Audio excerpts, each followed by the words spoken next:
Assalamualaikum warahmatullahi wabarakatuh. Kami dari kelompok 6 yang beranggotakan Dinda Romania Nadiroh, Reza Satria Anggara, dan Ayu Rizka Diana ingin memaparkan materi yang berjudul Kedudukan dan Tujuan Tasawuf dalam Islam. Assalamualaikum warahmatullahi wabarakatuh. Perkenalkan, nama saya Dinda Romania Nadiroh dengan NIM 2020202078. Di sini saya akan menjelaskan materi mengenai kedudukan tasawuf dalam ajaran Islam. Ajaran akhlak dan tasawuf terdapat dalam sendi ajaran ihsan, maka tasawuf itu sendiri merupakan pengamalan hamba yang melahirkan kebajikan rohani untuk mendapatkan makrifah kepada Allah Subhanahu wa Ta'ala. Mengenai kedudukan tasawuf dalam Islam, terdapat beberapa pendapat yang mengatakan bahwa hal itu tidak termasuk bagian integral dari ajaran Islam, dengan mengemukakan argumentasi sebagai berikut. Yang pertama, tidak terdapat satupun kata tasawuf dan sufi dalam Al-Quran maupun hadis. Kedua, banyak istilah tasawuf yang sering digunakan oleh sufi tidak ditemukan dalam Al-Quran dan hadis. Yang ketiga, timbulnya istilah tasawuf dan sufi berserta dengan ajarannya baru dikenal pada abad ketiga Hijriah. Yang keempat, ajaran tasawuf yang diamalkan oleh orang Islam mirip dengan ajaran mistik yang telah diamalkan oleh umat terdahulu.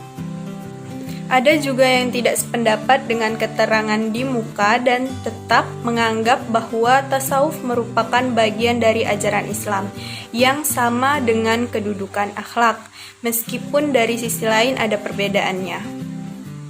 Ajaran tasawuf dalam Islam memang tidak sama kedudukan hukumnya dengan rukun-rukun iman dan rukun-rukun Islam yang sifatnya wajib, tetapi ajaran tasawuf bersifat sunat. Maka ulama tasawuf sering menamakan ajarannya dengan istilah fadailu al-a'mal atau amalan-amalan yang hukumnya lebih afdol. Tentu saja maksudnya amalan sunat yang utama. Berikut akan dilanjutkan oleh Saudara Reza Satria Anggara. Assalamualaikum warahmatullahi wabarakatuh. Nama saya Reza Satria Anggara dengan NIM 2020-2020-90 akan melanjutkan pembahasan yang telah dibahas oleh teman saya tadi. Selanjutnya, watak ajaran Islam yang lain lagi adalah menciptakan suatu ajaran baru yang sebenarnya tidak pernah ada pada umat terdahulu. Hal itu merupakan kesempurnaan ajaran Islam dibandingkan dengan ajaran agama yang mendahuluinya. Memang, kalau ajaran tasawuf itu hanya dilihat dari metodenya, sering disebut suluk. Tentu tidak ada keterangannya dalam Al-Quran maupun hadis, karena hal itu merupakan penetapan ulama tasawuf yang barangkali dapat disamakan dengan hasil ijtihad dalam bidang hukum. Tentu saja hasil ijtihad itu juga tidak ditemukan teksnya secara nyata dalam Al-Quran atau hadis. Namun, bukan berarti hal itu berada di luar jalur Islam.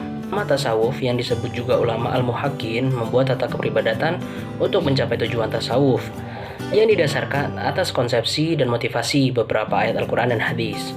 Antara lainnya, Surat Al-Ahzab ayat 41-42, yaitu hai orang-orang yang beriman, berzikirlah dengan menyebut nama Allah, zikir yang sebanyak-banyaknya, dan bertasbihlah di waktu pagi hingga petang.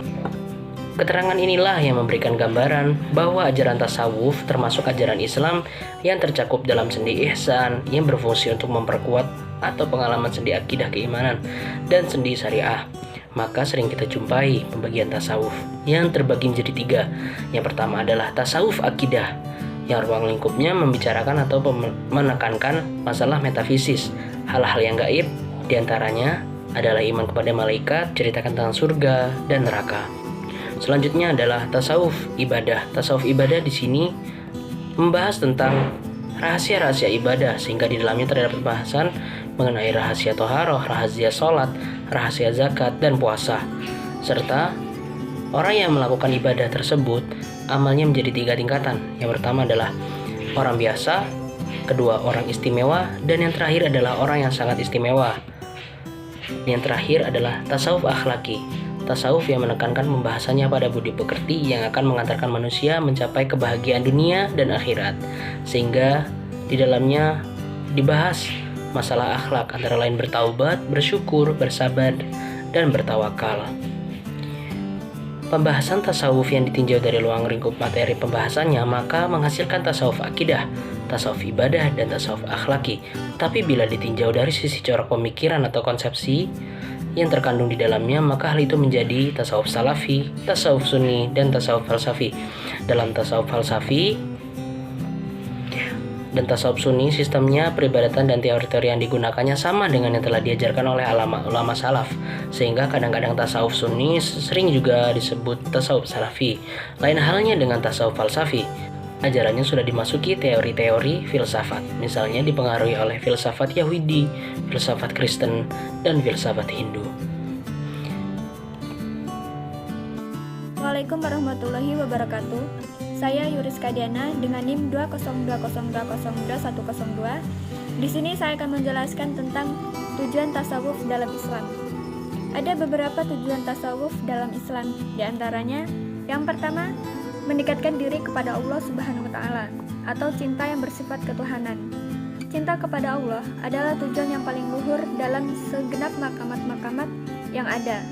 Selain merupakan derajat yang paling tinggi, karena setelah derajat itu tidak ada lagi kecuali hanya buah dari cinta itu sendiri yang selaras dengannya, seperti kerinduan, damai, dan ridho. Yang kedua, al-kasif atau ketersingkapan. Menurut Ibnu Ajibah yang dikutip oleh Abdul Qadir Isa, kasif adalah firasat. Maksudnya yaitu sebuah gejolak yang mengetuk hati atau sesuatu yang datang menampakkan diri yang seringkali tak pernah salah ketika hati memang benar-benar bersih. Dikatakan oleh Syekh Muhammad Al-Qurdi, agar tujuan tasawuf dapat tercapai, maka harus melalui tingkatan sebagai berikut. Yang pertama, syariat. Syariat adalah hukum-hukum yang telah diturunkan oleh Allah Subhanahu wa taala kepada Rasulullah SAW yang telah ditetapkan oleh ulama melalui sumber nas Al-Quran maupun As-Sunnah atau dengan cara istinbat, yaitu hukum-hukum yang telah diterangkan dalam ilmu tauhid, ilmu fikih, dan ilmu tasawuf. Yang kedua, thariqat. Thariqat adalah pengalaman syariat, melaksanakan beban ibadah dengan tekun dan menjauhkan diri dari sikap mempermudah ibadah yang sebenarnya memang tidak boleh dipermudah. Yang ketiga, hakikat. Hakikat adalah suasana kejiwaan seorang salik atau sufi ketika ia mencapai suatu tujuan, sehingga ia dapat menyaksikan tanda-tanda ketuhanan dengan mata hatinya. Dan yang terakhir, ma'rifat. Ma'rifat adalah hadirnya kebenaran Allah pada seorang sufi dalam keadaan hatinya selalu berhubungan dengan nur ilahi. Baiklah, itu saja yang dapat saya sampaikan. Kurang lebihnya saya mohon maaf.